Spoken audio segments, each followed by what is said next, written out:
Hello people, welcome back to my channel. If you are new to this channel, I'm Chinwe.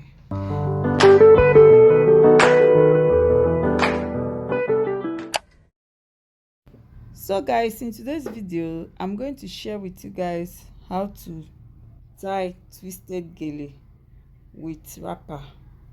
I know because his wrapper is big, we have to divide it into two, but if you are tying it with normal gele or ashoke, you will not divide it. So because this one is long and large, that's why I divided it into two, so it can be easy to tie before you start splitting. So stay tuned, watch the video till the end.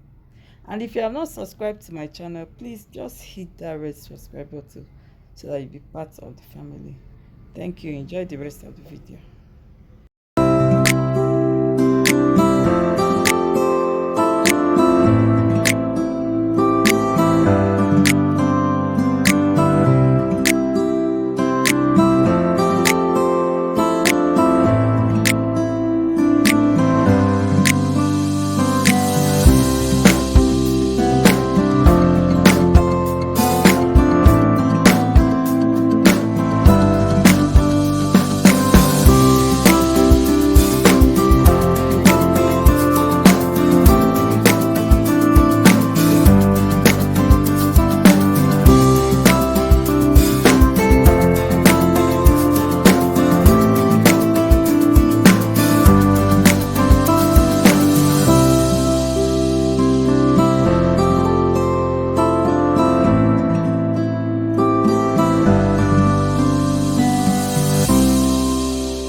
See you in my next video.